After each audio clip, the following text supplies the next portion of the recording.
AVP 24 news पर वक्त हो गया है दिन भर की 10 बड़ी खबरों का। टोक्यो ओलंपिक का खेल अपने अंतिम चरण में पहुंच गया है। 2 दिन के बाकी खेल में आज देश के भाला फेंक एथलीट नीरज चोपड़ा से उम्मीदें बांध रखी हैं। 15 दिन की समाप्ति होने के बाद भारत ने टोक्यो ओलंपिक में 2 सिल्वर और 3 ब्रॉन्ज सहित कुल 5 मेडल जीते हैं।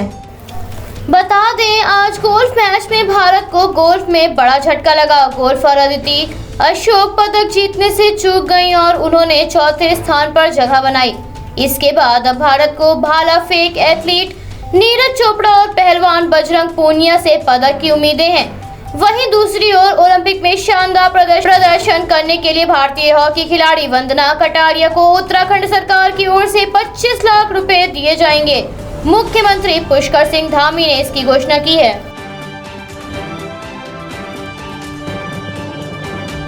प्रधानमंत्री ने आज मध्य प्रदेश में पीएम गरीब कल्याण अन्न योजना के लाभार्थियों से बात की। वीडियो कॉन्फ्रेंसिंग के माध्यम से हुए संवाद में पीएम ने कहा, सरकार ने संकट के समय गरीबों को प्राथमिकता दी और गरीबों को भोजन और रोजगार की चिंता की। अन्न योजना से कोरोना काल में बड़ी राहत मिली।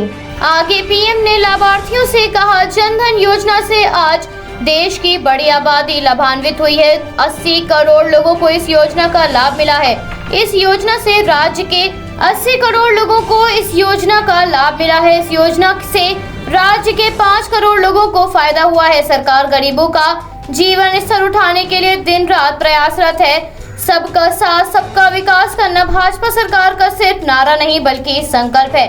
इस दौरान पीएम ने विपक्ष पर निशाना साधते हुए कहा, पहले की सरकार की व्यवस्था में कई विसंगतियां थीं। विपक्ष ने हमेशा गरीबों को सुविधा से दूर रखा है। विकास के लिए डबल इंजन की जरूरत है।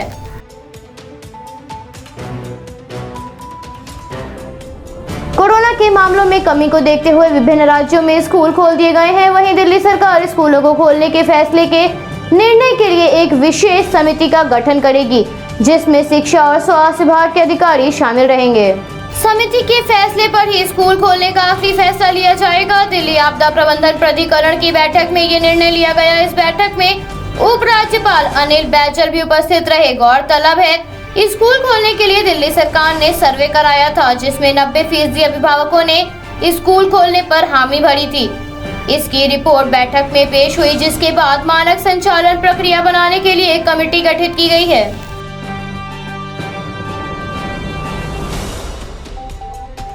उत्तर प्रदेश में आगामी विधानसभा चुनाव को देखते हुए सभी राजनीतिक पार्टियां तैयारियां कर रही हैं। चुनावों का रोड मैप तैयार करने के लिए प्रधानमंत्री गृह मंत्री के बाद अब भाजपा के राष्ट्रीय अध्यक्ष प्रदेश के दौरे पर हैं। जेपी नड्डा के इस दौरे के बाद उत्तर प्रदेश में केंद्रीय मंत्रियों का आवागमन शुरू हो गया है। भारतीय जनता पार्टी और संघ ने उत्तर प्रदेश में होने वाले चुनाव में कोई कसर न छोड़ने के लिए तैयारियां शुरू कर दी हैं। ये तैयारियां पिछले सप्ताह की बैठक से की गई थी। बैठक में शामिल भारतीय जनता पार्टी के वरिष्ठ पदाधिकारियों के अनुसार उत्तर प्रदेश की पूरी चुनाव कमान केंद्र संभाल रहा है। इसी वजह से भारतीय जनता पार्टी के राष्ट्रीय अध्यक्ष समेत राष्ट्रीय महासचिव और तमाम पदाधिकारियों ने इसका पूरा खाका तैयार कर लिया है।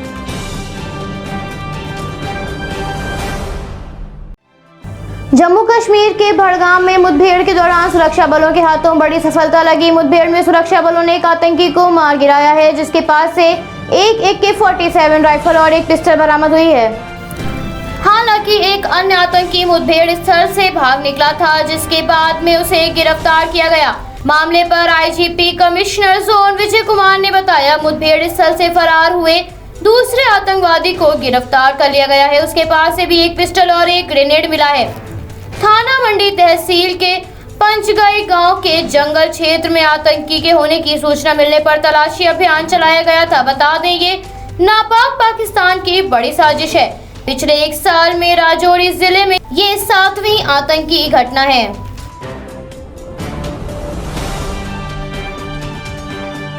असम मिजोरम सीमा विवाद के बाद अभी भी स्थिति सामान्य नहीं हो सकी है। विवाद के बाद सुरक्षा के मद्देनजर NH 306 की नाकाबंदी कर दी गई है, जिस वजह से परीक्षण किट, अभिक्रमक और अन्य जीवन रक्षक दवाओं की आपूर्ति अभी ठप है और ऐसे में मिजोरम में कोरोना मरीजों के लिए मुश्किलें खड़ी हो गई हैं।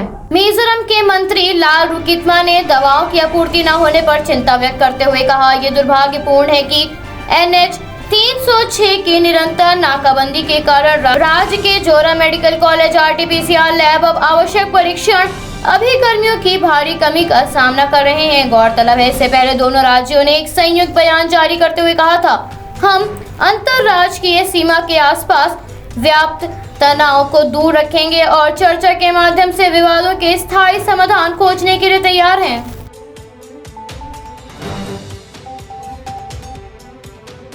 काशी आध्यात्मिक और आधुनिक पर्यटन का संगम बन चुकी है, मगर अब वहां पर्यटकों को अपनी ओर खींचने के प्रयास में पिंडरा के नागापुर में हांगकांग की तर्ज पर डिज्नीलैंड जैसा बड़ा केंद्र विकसित करने की तैयारी हो रही है। पर्यटन विभाग की ओर से अधिग्रहित 238 एकड़ जमीन पर आधुनिक पर्यटन की सुविधाएं विकसित की जाएंगी। काशी को इससे काफी लाभ मिलेगा। ऐसे में इस बड़ी परियोजना पर प्रदेश और केंद्र सरकार के अधिकारी भी मंथन कर रहे हैं। वाराणसी में इससे पर्यटकों की संख्या बढ़ेगी।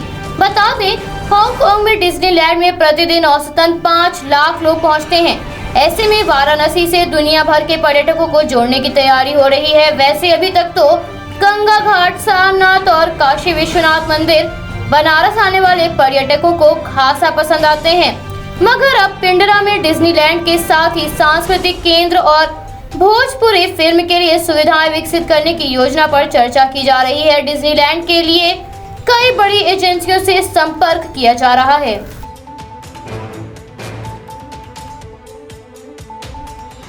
मॉनसून के आगमन के बाद से भारत के विभिन्न राज्यों में बारिश का सिलसिला जारी है, जिसके चलते कई राज्यों में बाढ़ के हालात बन चुके हैं। उत्तर मध्य भारत के कई हिस्सों में लगातार बारिश हो रही है, जिससे वहां का जनजीवन अस्त व्यस्त हो गया है। भारतीय मौसम विज्ञान विभाग के अनुसार दिल्ली NCR में गरज के साथ बारिश होने की संभावना है। वहीं मध्य प्रदेश और राजस्थान में आज बारिश की आशंका जताई गई है। दोनों ही राज्यों में आगामी 48 घंटों में भारी बारिश हो सकती है, जिसके चलते ही दोनों राज्यों में अलर्ट भी जारी किया गया है। पंजाब, हरियाणा और जम्मू कश्मीर में 9 अगस्त तक बारिश के आसार जताए गए हैं।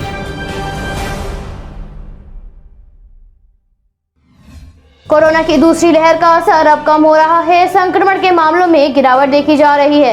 केंद्रीय स्वास्थ्य मंत्रालय से प्राप्त जानकारी के अनुसार पिछले 24 घंटों में कोविड-19 के 38,628 मामले सामने आए हैं। महामारी से स्वस्थ होने वाले लोगों की संख्या में भी वृद्धि देखी जा रही है। पिछले 24 घंटों में कोविड-19 महामारी को 40,017 लोगों ने मात दी है। वहीं 617 लोगों की संक्रमण के कारण जान चली गई है। भारत में अब तक इस महामारी से ग्रस्त होने वाले लोगों की संख्या लगभग 3 करोड़ 10 लाख तक पहुंच गई है। भारत में चल रहे वैक्सीनेशन अभियान के तहत अब तक लगभग 49 करोड़ 53 लाख से ज्यादा लोगों को टीका लगाया जा चुका है। इस समय एक्टिव केसेस की संख्या 4,12,153 है।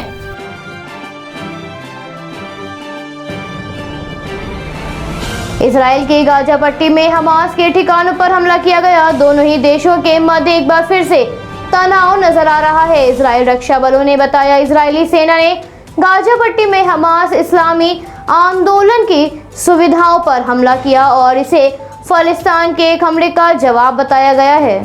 IDF ने कहा, गाजा से इजराइल में खतरनाक गुब्बारों से लगातार प्रक्षेपण के जवाब में हमें अभी हमास के सैन्य परिसर और रॉकेट लॉन्चिंग साइट पर हमला किया। हमास फलस्तीनी नागरिकों को कैसे खतरे में डालता है। IDF ने गाजा पट्टी से किसी भी आतंकवादी हमले के खिलाफ सख्त कार्रवाई करने का संकल्प लिया है। बता दें, गाजा पट्टी से आने वाले किसी भी हमले के लिए इजराइल हमास को जिम्मेदार मानता है।